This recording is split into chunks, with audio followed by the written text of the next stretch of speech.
Hi everyone, welcome to a new week of Queer Genders Drag Cultures. And this week we're going to be looking at Black and Latinx ballroom scenes and the relationship between Paris is Burning, which is a film that came out in 1990, and kind of contemporary drag culture within both mainstream and subcultural understandings. So you may have heard this familiar aphorism, tens, tens, tens across the board on Drag Race or maybe even in local drag shows. And we'll be looking at that particular language and how so much of what is referred to as kind of a drag lingo, specifically on RuPaul's Drag Race, comes directly from the film, but in an extension of that, more so from the larger culture.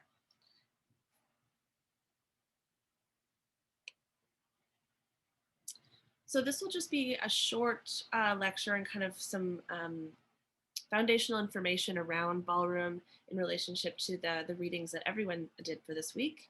I'd like you to watch Paris is Burning. So it's about an hour and 20. And you can find it on Netflix, on Crave, or on Amazon. If you have any issues finding a copy of it, or if you don't have a streaming service, get in touch with me and I'll be able to get that to you right away.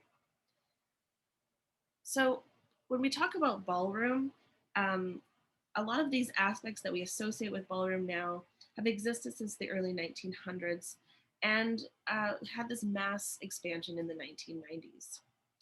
And so we do see a scene in almost every major city, particularly cities with that tend to be a higher Black population and Latinx communities. And so Paris is Burning really brought this scene to the mainstream. So you get this particular and also very produced, editorialized glimpse at a queer subculture and brought to kind of a mainstream audience. So when we talk about Paris is Burning, we'll be thinking about how a documentary film is made, how that kind of structures what the audience learns about a particular community, the role of the director, and so forth. So there'll be clips from the recent show Legendary, which is the first kind of mainstream um, competition, televised competition of ballroom houses voguing and performing against one another to win a grand prize. And referencing to Pose, of course, which we've looked at clips at already, that look at ballroom in New York in 1987 during the height of the AIDS crisis. And then also how elements of Vogue, how elements of ballroom culture are all intermingled on RuPaul's Drag Race and kind of form a lot of the basic media rituals that we see on Drag Race. So, for instance, things like the runway, the kind of idea of lip syncing for your life, the multitude of phrases, things like you better work, that language of Drag Race pulls from these particular cultures. And also just a reminder that your creative project is due next Friday. So please do be in touch if you need to check in with me about the direction of your project.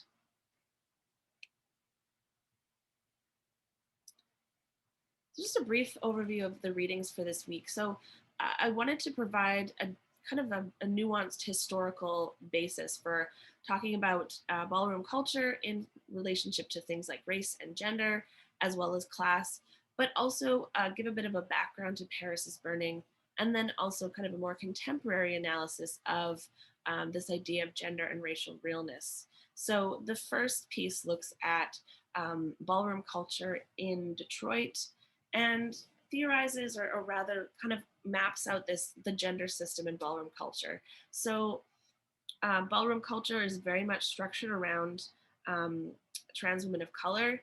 And when we look at the structure of the gender system, Bailey talks about it as survival strategies, that the gender system and ballroom community serves as the basis for its gender and sexuality and kinship relations.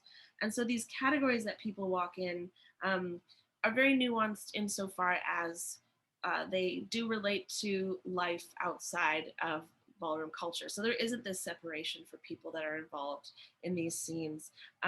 You think about a ballroom house, and on Drag Race, they talk about a drag house, but this idea of a house comes from ballroom culture. And Bailey refers to it as a gay gang. So we're thinking about how ballroom participants have been vulnerable to things like gender-based racial violence, sexual violence, um, and kind of these vulnerabilities in this more mainstream world where transphobia is rampant, racism is rampant.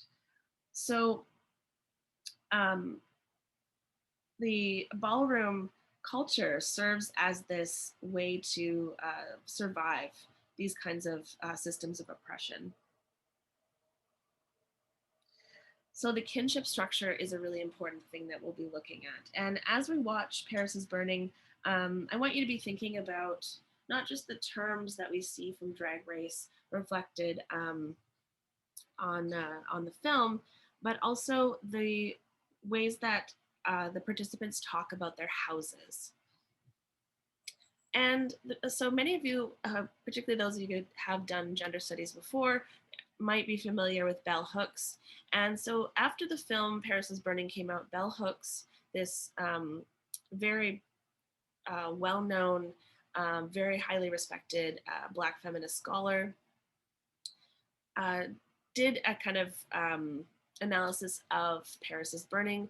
And it was part of a larger body of critiques against the film and particularly against the director, Jenny Livingston, because of this relationship between, this white lesbian director going into a primarily Black and Latinx and, queer and particularly trans subculture, and then kind of choosing what facets of that community are represented, and also kind of the aftermath of Paris is Burning, when this ballroom scene became um, uh, certain elements appropriated by mainstream culture, particularly thinking about Madonna's Vogue from the early 1990s, but also the way that the participants were treated after the film came out, and how the film has both garnered a lot of important attention to this community, but is also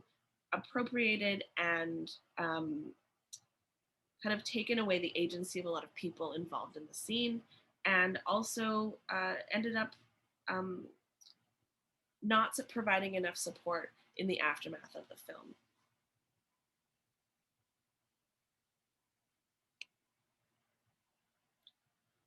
So these were your readings for each of your groups this week. And just a reminder to get your comments in by Friday at 5 p.m.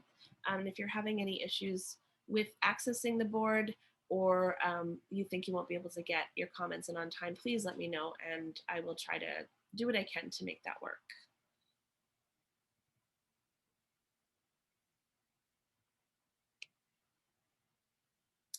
So as you watch Paris is Burning, these are the few of the things I kind of want you to be thinking out. You don't need to take excessive notes, but as you're watching, if you can keep these kinds of major questions in mind.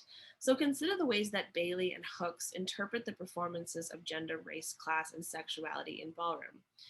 And as I mentioned before, thinking about what the role of the director is in the film. So we might watch a documentary film and you can see um, when there is a very explicit narrative being crafted by the director, um, what kind of dialogue is being shown. But how then do we think about the role of the director if there's this attempt to make them invisible or as kind of objective, or this idea that they are just, documenting something that's happening in real time and that they don't have any editorial hand, which, as we know, that's impossible to do in constructing a film which is itself its own story, its own narrative. So thinking about the Bailey article and the way that Bailey talks about the gender system in this ballroom scene in Detroit, what elements do you see of that analysis reflected in the film? And what does Bell Hooks say about the participants, about how the participants are represented in the film, particularly in relationship to the director?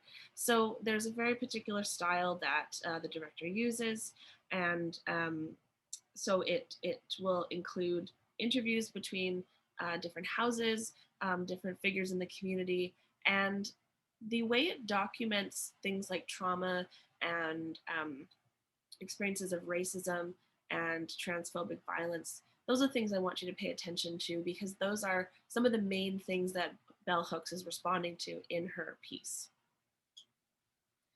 And again, thinking about the terms and phrases that you recognize from other representations of drag and ballroom culture. So as you're watching, just kind of not noting down any key terms, phrases, elements of Vogue that you see on Drag Race. I think everyone's probably familiar with this idea of the death drop. People in the ballroom community are really hate that term, and because it is taken from ballroom, it is taken from voguing, the style of dance called voguing, and has just kind of changed the language, so which kind of changes the way that RuPaul's Drag Race is representing something um, in a way that the community itself does not understand it. So we'll talk more about that later.